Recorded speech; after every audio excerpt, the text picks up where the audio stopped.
That's it.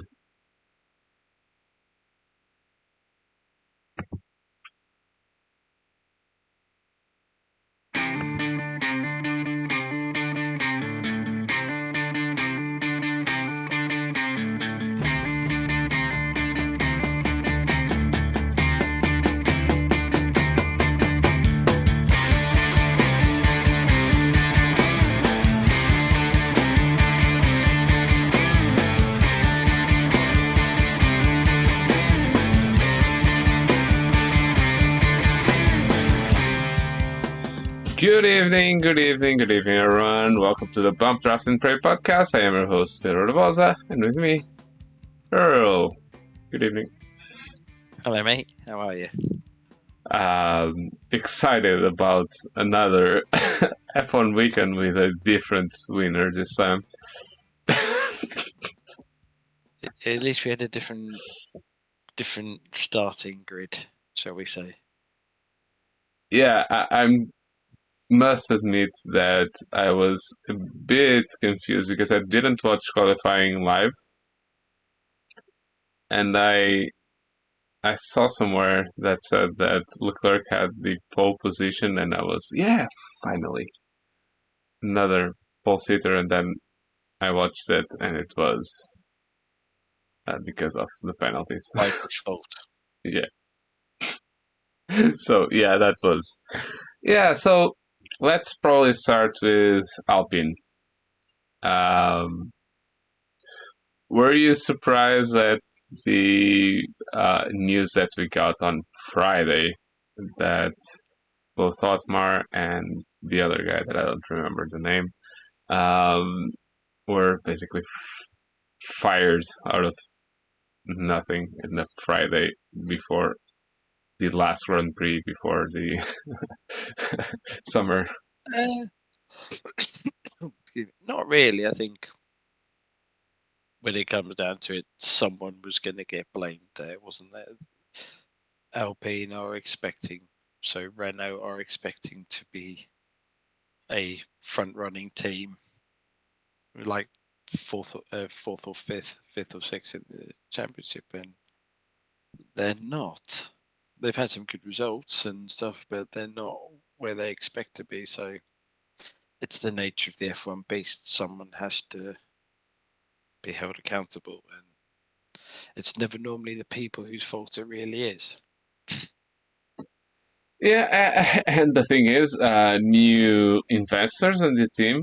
I know they only acquired 25%, but I think It's it will. enough. Yeah, I think it's enough for them to be starting to wanting something more from the team. Let's say. So that probably is a catalyst to all of this. I wasn't really surprised for them all to be fired. Um, and I don't know. The only thing that left me a little bit surprised was that I haven't heard it, but Otmar was in the Beyond the Grid podcast, the F1 official podcast, just before the announcement, and apparently it didn't say anything, that it was all fine and all going according to plan, and the new investors were just to bring money to the team and bring the team forward, and his position was more than fine. And then, like 24 hours later, it was goodbye, Osmar. It's not the first time we've had something like that from Alpine recently, is it? Yeah. Say one thing and do another thing. So, in all fairness, he probably didn't know, because he's got no reason to bullshit and hide it, unless he's doing that to keep his contract safe so he gets paid out. But I would sort of guess he wasn't told until there's the press release, we're going to release in 10 minutes. Or we're just about to release it, just so you know. Yeah, and it's not the first time that he has said that everything was fine with his position on the team, and then he was fired. Yeah. So that part doesn't surprise me that much. It was just Um, yeah, I the timing is a little bit weird because they had the summer vacations basically. Because Yeah, you would have thought they should have done it after Spa. yeah, probably today or yesterday. Yeah, do Was the race and then Monday go Otmar's leaving the team. yeah. Done. So yeah, the them being fired is not the most surprising thing. I think the most surprising thing is the way it was done and when it was done. So that was probably the most surprising thing. So yeah, at least they're showing that they.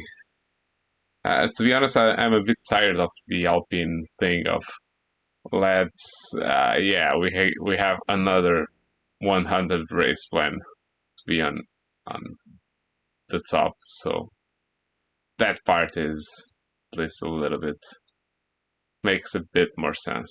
Just go. Yeah. This isn't working. Let's try another thing. Let's see who they put in there in that position. We've heard a few rumors of maybe Binotto, but I have read some rumors of Binotto going to another team, and that part is a bit surprising in a way, but not surprising.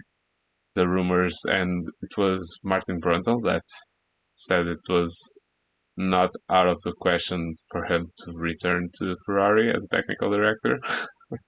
Mm-hmm. So Yeah. yeah, let's see. Yeah. I think far too much to try and speculate on there. Yeah, a bit too much. But it wasn't. I mean, we talked about in the podcast that we didn't really understand um, why Binotto was fired, and they would regret it. So that would make sense in that way. But yeah, I don't know. It's just too confusing. Basically, two teams that are lost, a bit lost. So we can expect 100%. anything from them, I would say. So yeah, news-wise, I think it's the only thing of note. We went into the weekend like we were a bit, uh, I would say, scared about the weather, and we were right for being scared about the weather, like it was proven. We had massive rain and Spa being Spa. When I actually watched a little bit of free practice one, and I really didn't understand why the session wasn't red flagged. Because as soon as someone got out of the pits, you couldn't see anything. And if you Yeah. can't see anything on the on the broadcast, I can't even imagine what drivers are trying to see. Yeah, it does seem strange that they're even contemplating running sessions in that weather, knowing what. And I know, as Brundle always says, it's the catch-22 of you need more cars out dispersing the water to dry the track up. But the problem, like you say, with Spa is as soon as you actually have someone go out, you can't see anything because the mist just hangs there in between the trees. Like Kemmel is abysmal. Yeah, I think we talked a little bit about this privately. Um, I think there's the question of the tires being the main culprit here, the main offender here. I don't think that that's the case anymore. Did you notice how the spray got out of the back of the cars now? It Mm-hmm. gets out sort in the middle, so it looks almost like it's these new uh,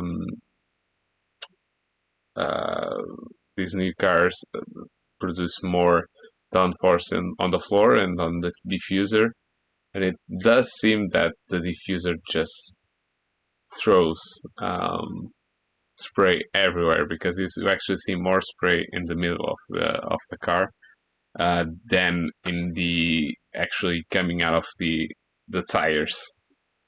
Yeah, So well, it makes sense that all the force and all the air has been sucked underneath the car and out back of the diffuser. So that's where it's going to suck all the moisture and droplets going to be dragged into those pressure zones.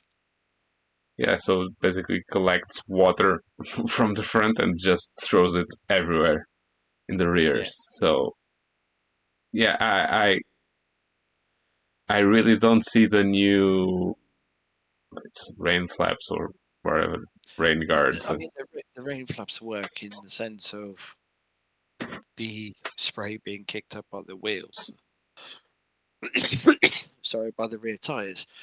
But when you have majority of the spray now coming from under the car and not from the rear tires, I don't think the flaps are going to make that much of a difference. The interesting thing, and I sent you a video today from Mr. Lando Norris going around in a Road car. road car Nissan, some sort of automatic thing, weird thing.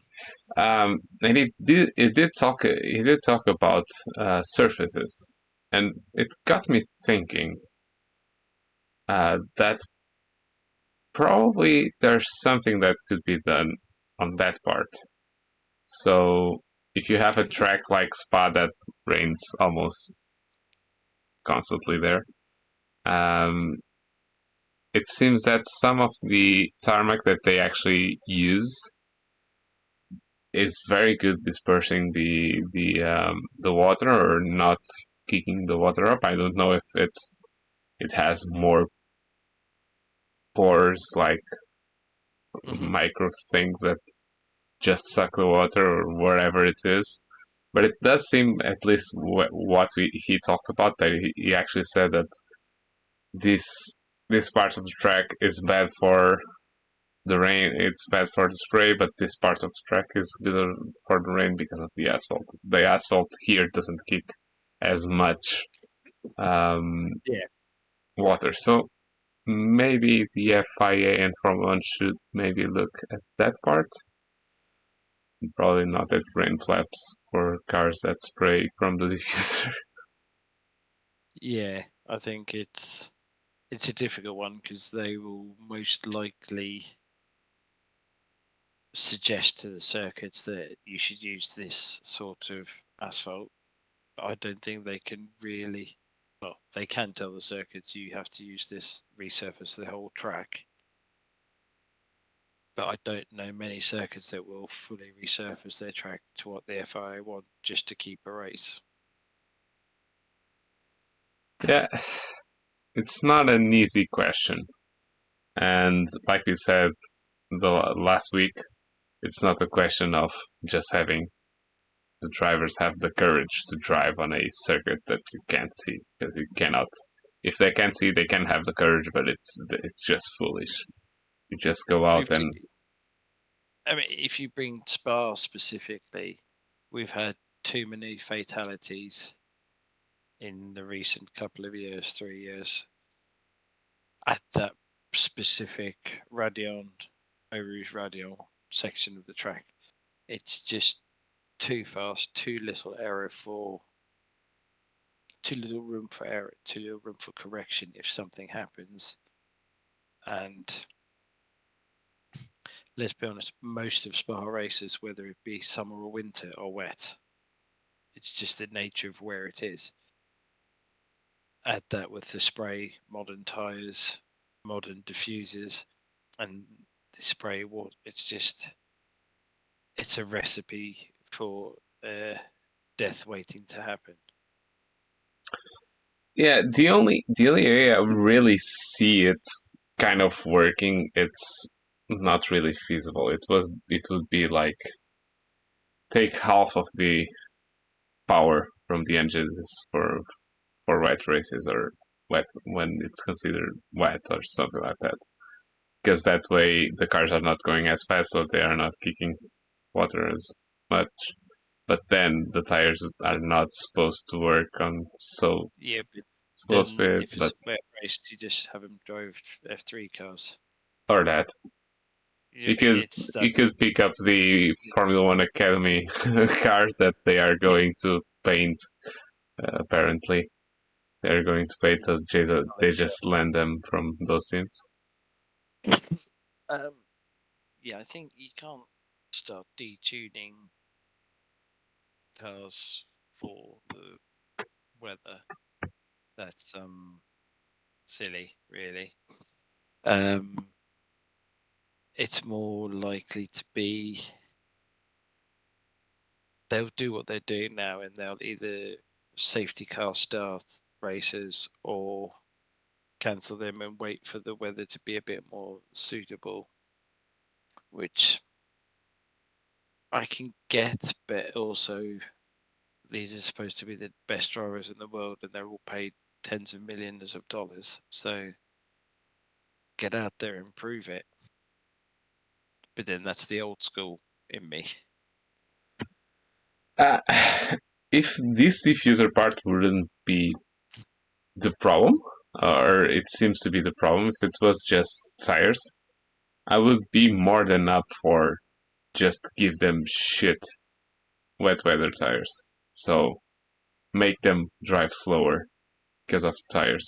Because if the tires don't disperse as much water, it's not going to be as much spray in the air.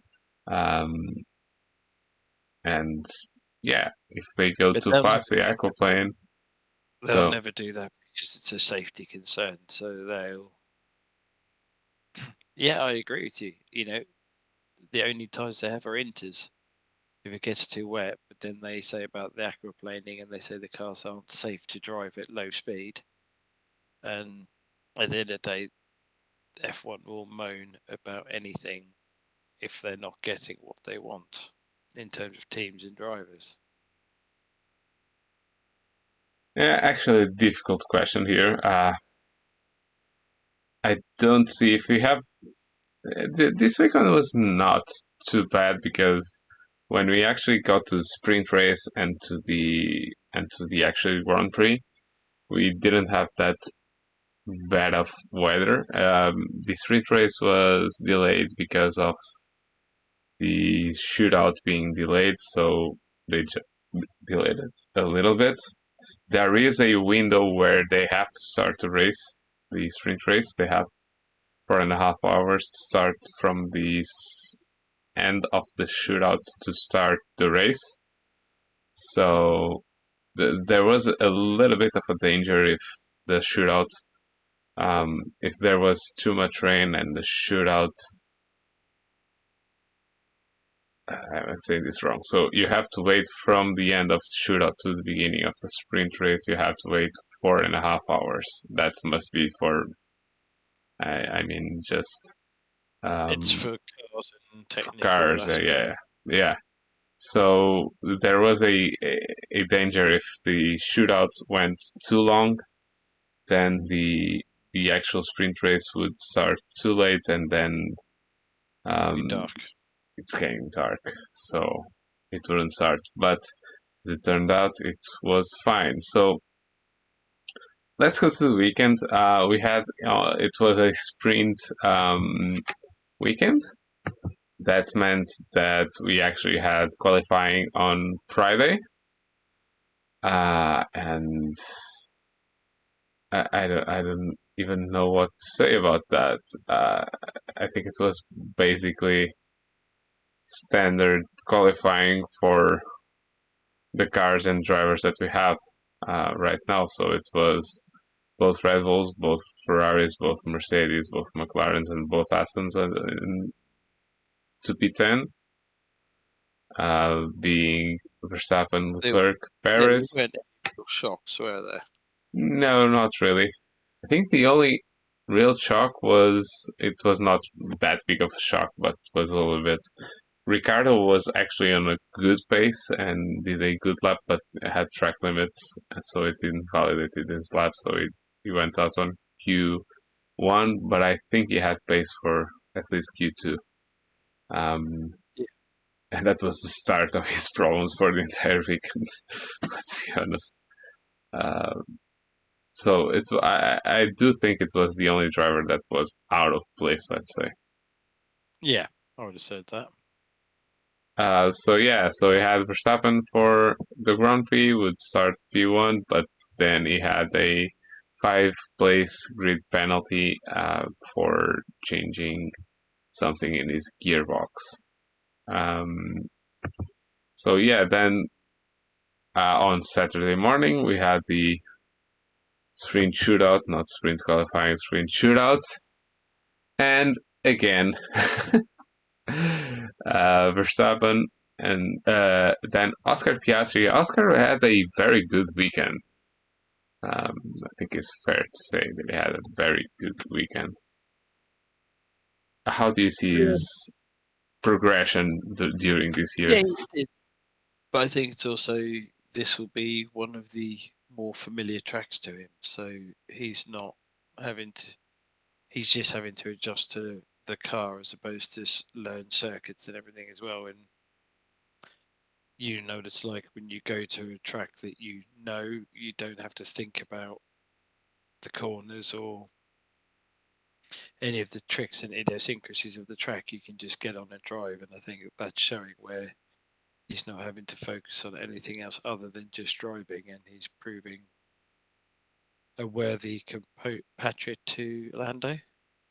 Yeah, definitely, and he probably had the better of Lando this weekend on the entire weekend. It just didn't turn out in the race, and we'll talk about that in a bit. So it was Verstappen, Piastri, Sainz, Leclerc, Norris. Then Gasly had a good. So both Alpines for the shootout had a good shootout session, not qualifying session, shootout session. And the drivers that actually went out in place of both Alpines were both Astons. Alonso, because he didn't even do a lap on qualifying or shootout SQ2. SQ2, let's say. This is Formula One. Please change this. It's just too confusing. Yeah, it's just too confusing. And it didn't have the possibility of doing a lap because Lance put on the medium tires. It had to be medium tires because it was the second part of the shootout. So the first part was hards, then mediums, then softs. So when he went to dry tires, it would be the mediums, and he aquaplaned basically, and caused a red flag. So that meant that Alonso was out on his birthday. On Saturday. It was his birthday, so it was a good birthday present. Early shower. Yeah, and as we were going to talk about, it would be going even worse for him. So we had just the Astons out and the Alpines in basically for the sprint shootout. And then Daniel Ricciardo actually showed a little bit of pace and outqualified Yuki Tsunoda on that session, and both Williams on SQ2. I think those are the most notable. Then we got to the sprint. So the sprint was interesting because it was delayed, and then when they went for it starting on the first lap, basically everyone but a few of them decided that full wets were not really the tire to be on, and a few of the drivers came in immediately and got inters. And it was Piastri, it was Gasly, it was Sainz, it was Russell, if I'm not mistaken, or Hamilton. I don't know which one of the. The problem here was because they were all together and it was a rolling start. because it was a rolling start, they couldn't basically stack drivers because they would uh, it would basically mean that they would stack drivers and one of the drivers would lose massively for the other ones. Just really reading comments. uh, so yeah, so a few drivers pitted, and it actually paid off massively for Gasly because he was able to get in front of everyone but Piastri because Hamilton had a slow stop, if I'm not mistaken, and then he came out behind Gasly instead of in front of Gasly, and Gasly was actually able to to keep his place until the end of the sprint, um, unlike a few of the other drivers. And here on the sprint, we had the first contact of the weekend notable. It was when Hamilton was trying to pass Sergio Perez, and they came together in T something. I don't know the number of the corner.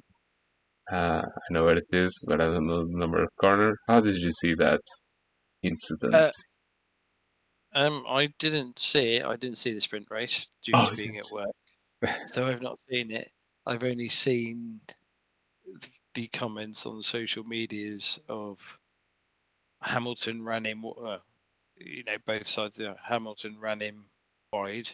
Hamilton saying he squeezed me. So I can honestly say, without seeing it firsthand, I can't give an accurate opinion there. I know there's clearly damage on Perez's car. You can see from the pictures, so that sort of says he was in front of Hamilton. Yeah, it was almost a slow motion repeat of Silverstone 2021. To be honest, Hamilton was trying to get in front, and then he had a little bit of a understeer and understeer a little bit into Sergio, basically. Sergio actually had a bad corner and was on the getting out of the corner, not going into the corner. So I really don't know what Lewis is complaining about. It was one of those. It was one of those. If it was T1 lap 1, I would excuse it as a racing incident because there's confusion about grip levels and there's many more cars around. But yeah, I think it was a little bit of a lack of judgment on Lewis' part. Yeah, and a bit ambitious. Yeah, let's say ambitious. I do think it was that. A little bit ambitious and just touch him a little bit. And actually, a point here that Sergio had damage, and I think it was cooling part that was the reason for him to basically retire. I'm just thinking if it because there's have been a lot of talk about the cooling package of the Red Bull and how they are supposed to be gaining time there, so pace in there. So I don't know how much of that would be contributing for that. So the cooling package being compromised from that crash and that making the car massively slow. Yeah. Could be the case, yeah. But I have no idea how the cooling on that car works, so I'm not going to speculate about that. I think it would be far too tricky. Yeah, far too tricky. So that was basically it. It was a bit apart from Ricardo going backwards during the sprint race. I don't think there was that much excitement. So Hamilton had the 5-second time penalty. That meant that he actually finished P4 and then was bumped to P7 in front of his teammate George Russell. So then we went to Sunday, and the starting grid was actually Charles Leclerc on pole, Sergio Perez, then Lewis Hamilton, Carlos Sainz, Oscar Piastri, then Max Verstappen with his 5-place grid penalty. He went to behind the one of the McLaren Mercedes, and then Lando Norris, George Russell, Fernando Alonso, and Lance Stroll. So you did see the Grand Prix. Yep. You did see lap 1, turn 1. Sainz and Piastri. Optimistic newbie. Yeah, so you're in the Sainz Carlos camp. Yeah, I think it was. Don't get me wrong. Piastri got a good start, and there was never a gap though. That's the thing is, everyone knows how that corner comes round on itself, how it is, and there was no space inside Sainz because even if he'd put his whole car there with three cars on the outside of Sainz, you can't go anywhere. It's a corner of diminishing returns. So yeah, I think he just got a bit excited to being back at the front from his GP2 days and ahead of Lando. I think there might have been a little bit of I can prove myself here. Get in behind get in behind Sergio and go, and it's like, So yeah, just a bit of impatience. I do think it was a racing incident. I think he was a bit too opportunistic there. I think he went for a gap that was going to disappear. I do think that Carlos could have given just a little bit more space, but I don't think it was his job to give a little bit more space. So if I would put blame in the end, if I was put a gun to my head, you have to say it was this driver's fault. I would actually say my first impression was the other way around, because Sainz actually locked up and threw the car massively because he was completely on the outside and threw the car to the inside, while Piastri was already on the right side of the track. But then when I watched it again, it was like, yeah, it's always going to funnel into the apex of that corner, and exactly.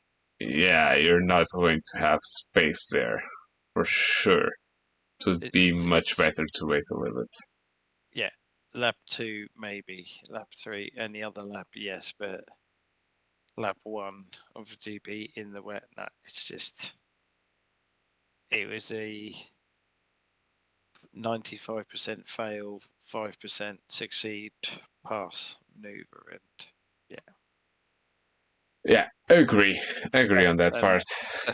That's his race done. So his race done, and he'll learn from it. And Sainz was pretty much compromised. Yeah, and they were the two DNFs for the race, so that shows you something. So, how do you want to do this? Do you want to go race results and go from the last place to first place? Haas, where the hell was Haas this weekend? Again, on the race. Yeah, they just can't seem to get the race strategy and race runs right, can they? Yeah. It's one of those cars. It does seem to fire up the tires really well, so they have had good qualifying sessions.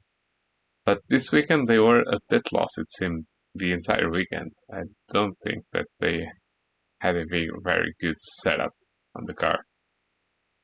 I don't know if it's just the nature of the track or whatever setup, whatever it was, but they really didn't seem to be able to get that car working.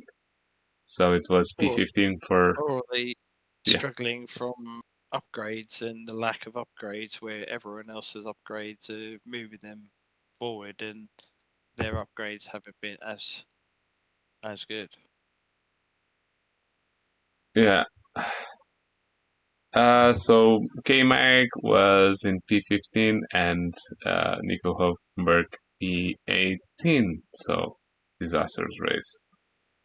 Then Williams. Williams seemed to have good A good pace car? and a good car for the track. They were very fast on the straights and not completely lost on the corners, on the twisty bits, but the race just didn't seem to come to them. I was a bit surprised, to be honest. Yeah, they just Bono had a good one and Sargent was just sort of tickling along there, not really disturbing anyone. But they say the car's quick and it has flourishes, but whether they couldn't get the tyre temps to the right working window or I don't know. But yeah, there's We must say I don't that think as well would have been that there was that close. middle part of the race where we had a little bit of rain, and that rain actually helped some cars having good results, but they didn't seem to be able to manage that the best way. Yeah, strategy and team And business yeah, getting in the team politics getting in the way, maybe. yeah, maybe. And talking about crap strategies, Daniel Ricciardo and AlphaTauri. AlphaTauri had a good weekend with one car and good strategy with one car and completely different strategy with the other car, and it didn't really pay A out. different result. Two different results. They pitted Daniel really, really early. I think it was one of the first cars to pit, not to the R's, if I'm not mistaken. Hmm. So yeah, Maybe. he went in on lap 5 like Norris, but Norris was struggling massively, and we'll go on to McLaren because I do think that they made a huge mistake the entire weekend. Um, Thing is, I don't know. Was Danny Rick trying to do the? It's going to be inclement weather. Let's get on the hards now. We've got our pit stop done, and let's just go. Let's make these work and make these last. And just didn't have the pace or the heat. I think it's probably more the heat and temperature in to make the hards work. yeah, because Gasly actually went to lap 34 or 35 on his soft tires. Yeah, So they lasted a long time, those soft tires. So I really thought that the hards would work on any car. I don't know. It's that hero or zero sort of strategy. Bit of a Hail Mary. We'll try that because we've got nothing else. Yeah, And there's obviously a bit of Daniel wanting to prove himself. He's only in his second race effectively, so it's like, right, I've got to prove that I've still got this. So it's like, let's do something bold, and it's not worked for him. yeah, didn't work P16. And for Yuki Tsunoda, it worked because he was actually P10 and got the last point of the race. Yeah, So just good weekend for Yuki. solid weekend. Do the basics and do them well, and get a result that way. Yeah, definitely. Um, so yeah, then we have in P12 and P13 both Alfa Romeos. A bit a no race for them as Yeah, well. they don't think I've got anything to say about them. No, Not even they were just past my mind. yeah. No, they were just they were at the race and okay, that's about it. It's more cars in the grid. Yeah, Uh, yeah, they were making up numbers this weekend, weren't they? Oh, definitely, definitely, definitely looking at numbers. Then in front of them, one of the Alpines, uh, and it was Pierre Gasly, which was a bit surprising because he did seem to have the pace on Ocon, but Ocon got P8 and Gasly got P11. So yeah, the race was coming to them in that last part of the race. Both Gasly was trying to catch Tsunoda and Ocon was trying to get Norris, but none of them was able to get to that place. Um, Better showing in the sprint than in the Grand Prix itself. Yeah, and with all the inter-team politics that's just happened the day before, I think it's not surprising that they didn't really perform to where you'd expect. Yeah, definitely. So then, after a miserable sprint, where I forgot to say that actually Fernando lost the car and was out of the sprint, so his birthday day was really, really not what he wanted. But then Lance got P9, which was a nice result. He was one of the drivers that actually went and got soft tires when it was raining. First started to rain. And Fernando Alonso was in the middle of nowhere, but in P5. It was just hold Fox and good driving, good solid driving and strategy, bringing the P5 home. Yeah. Yeah, nothing to say. Yeah, Yeah, they you sort guys can see by our reactions that it was not the most exciting race. well, they've sort of just Aston have sort of lost their way this last couple of races. They've just, like I said, whether developments aren't coming or they've not been as effective as they expected, but, or whether it's not purely McLaren getting extra pace all of a sudden because they've dropped firmly behind Ferrari, Mercedes, and McLaren. I think. Yeah, and this weekend they didn't drop even more to McLaren because, and we can go on to McLaren. Norris, so Piastri was out, and Norris got P7, which was surprising because McLaren really seemed to gamble on the wet weather. So they had loads of downforce put in that car, and they were nowhere on the straights. Um, Seeing the GP2 car. oh, definitely. It seemed like a GP2 car on the straights. Lando was going backwards and backwards and backwards and backwards. And I do think that the only reason that he got P7 was he changed to the softs on the moment that it was the Oh, perfect moment to put those tires on, and he took advantage of the extra downforce to actually have that like 5 lap stint in the middle of the race and get himself massively forward. Um, he overtook a lot of cars, so he gained a lot of time, and then was basically trying and not get passed by Ocon and Lance Stroll and Tsunoda and all those cars. yeah, it's that thing of they obviously had the data saying that it was going to be wet or wet enough during the race that it warranted a full wet setup. And again, it's one of those racing things where obviously parc ferme conditions, they can't change wings and stuff between sessions after quali, so they were rapid the wet sort of wet dry conditions. So right, let's take the gamble, stick some downforce on it, and if it's wet for more than 50% of the race, we're laughing. And it clearly wasn't, and he struggled like hell. Yeah. So they salvaged something really good, actually Yeah, good pit stop.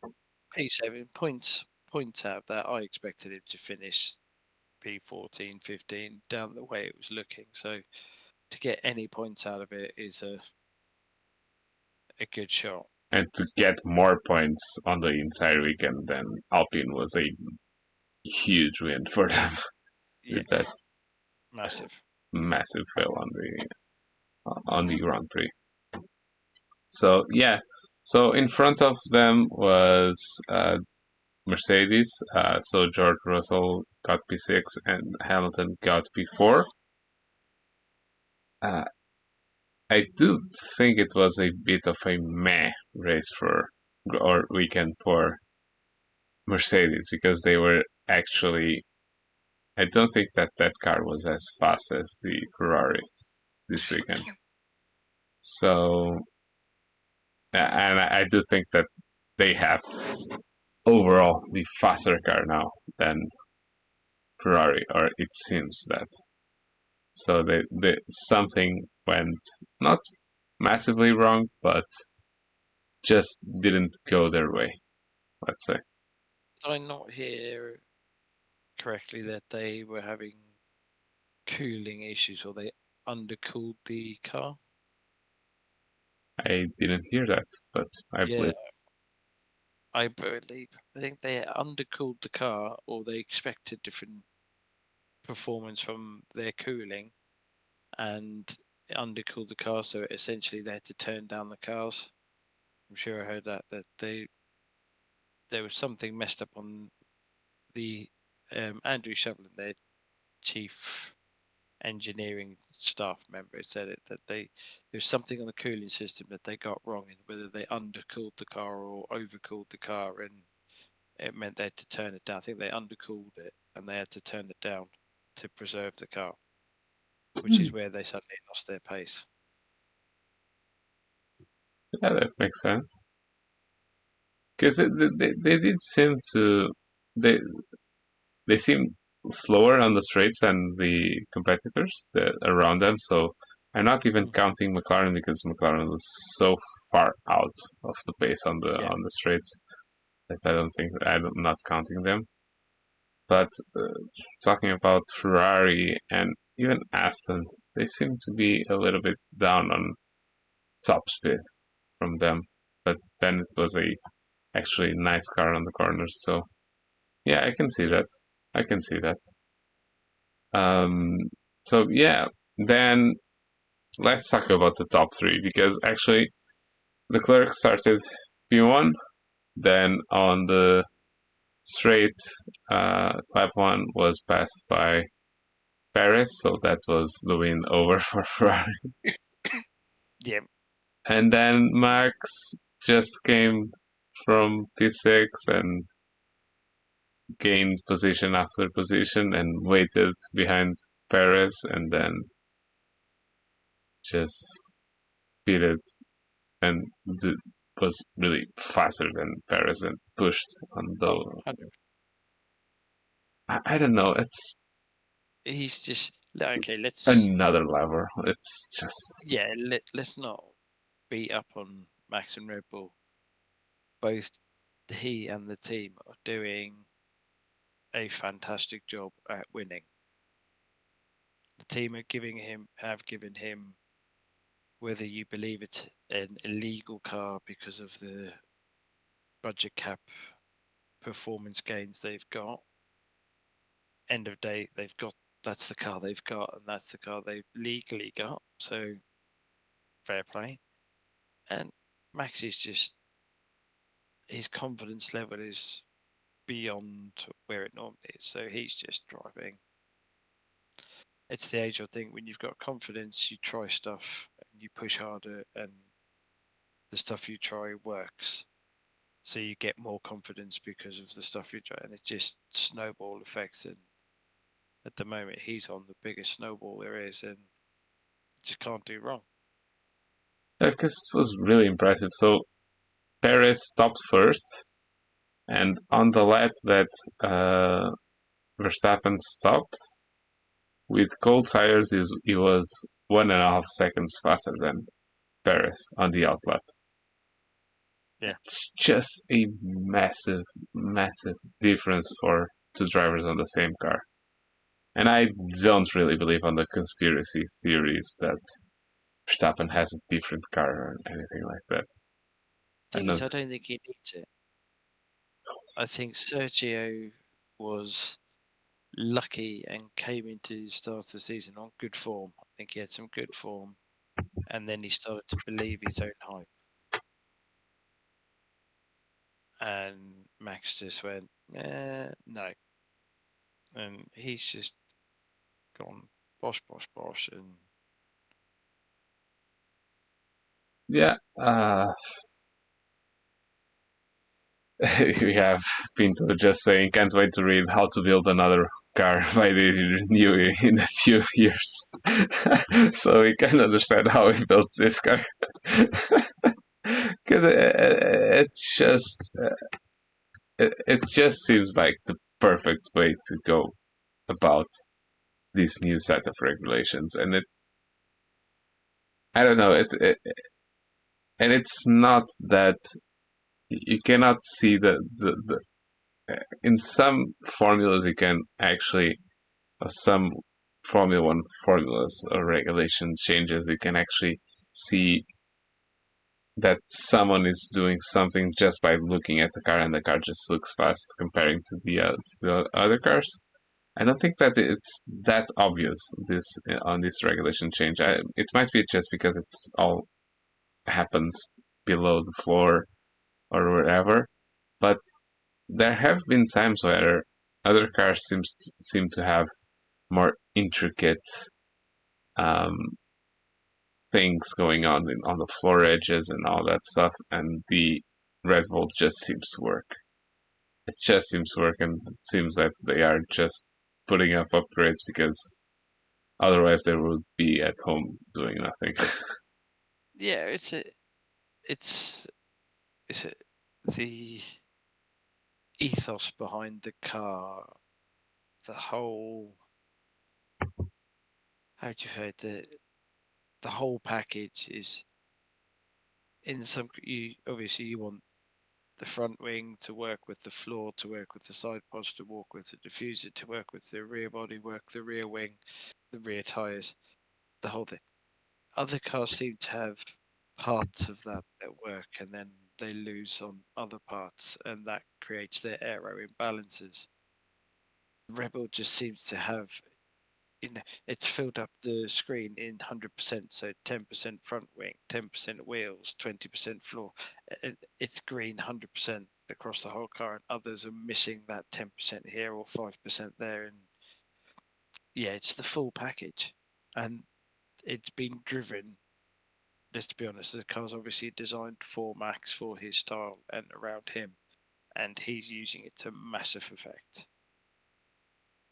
Yeah, as I said this yesterday, and it's not like, for example, last year Red Bull, both cars had a different floor. So Max had the old floor and Perez had the new floor, or it was, I think it was, yeah, Max was on Other way. the original floor and Yeah, Perez was on the new floor because he felt like that one was better for him. So it's not like Red Bull is allergic to doing something to help Sergio. So that confuses me even more. the thing is, they don't need to slow down Perez's car. It's not like Senna and Prost or something like that, where they're within tenths of each other the whole on every lap on every track, and you would have to physically slow the other driver down. It's not Hamilton Rosberg in the height of their battle where they were locked in, and the only way to separate them was to slow one of the cars down. Perez, for all his beliefs, he's not at that level. So why would Red Bull have to detune his car? They don't need to, because they want his car to be as good as it is so that he finishes second. Yeah. And unfortunately, this just means that we always have the same car finishing P1. And Max doesn't really care what position Perez is in. He sometimes seems to say that he does, but he really doesn't. I do think that if Max had this championship done by next race, he would do nothing to help Sergio win. Oh, Come no chance. in second. Not a chance. He's not going to help him at all. So, yeah, like I said yesterday in a Portuguese podcast, I think Sergio really needs to rethink his whole stint in Red Bull if he wants to survive a couple more years and rack up a few more wins and podiums and prize money. He needs to do like the ultimate number 2 driver, which is Barrichello at Ferrari. Yeah.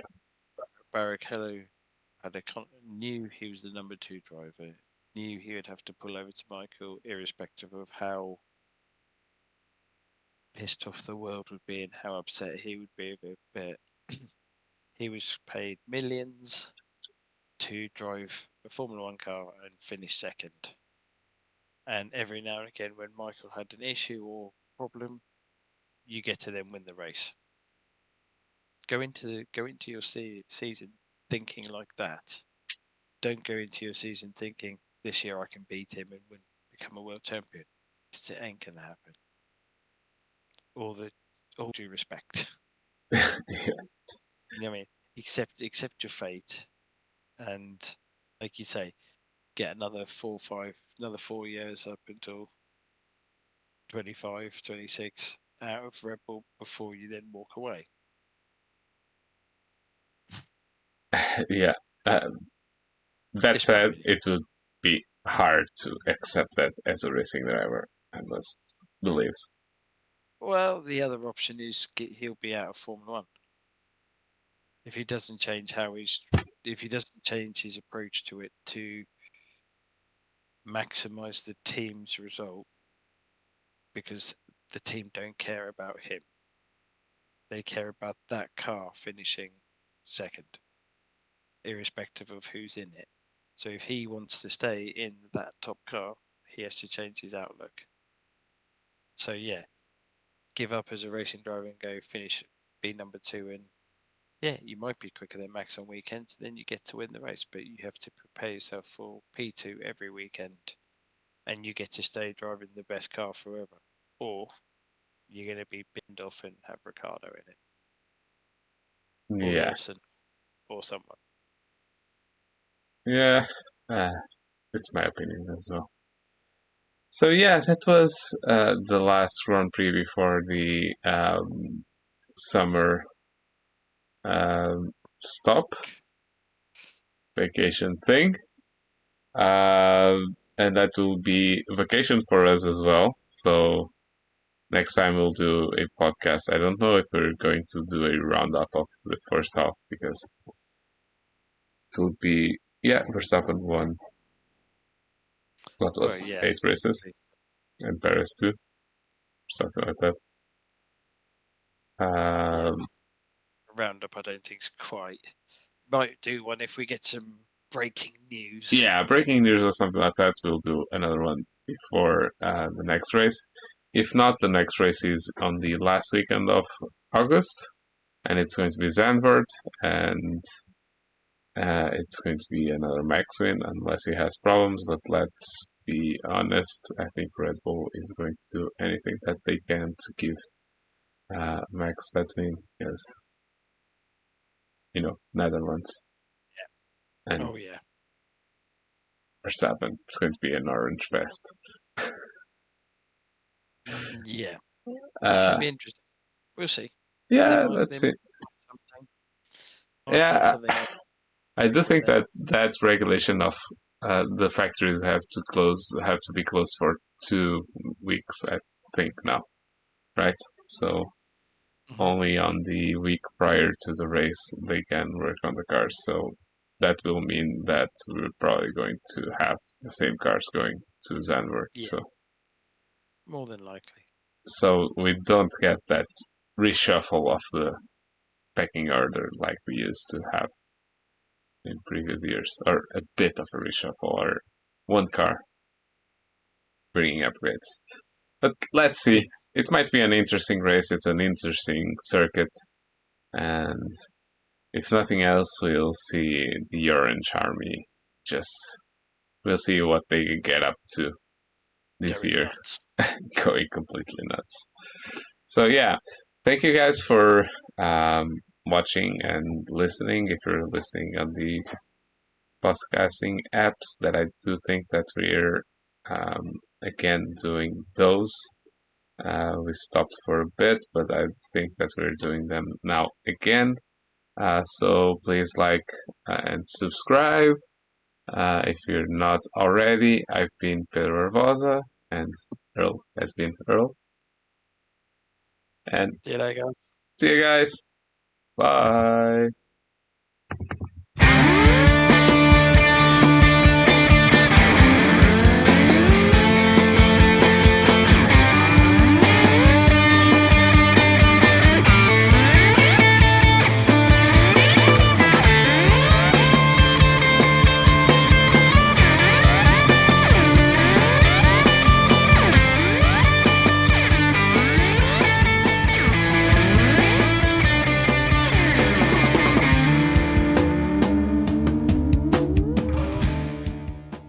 Bump, Draft and Pray is an independent podcast, and the music was by Latin Punks Know.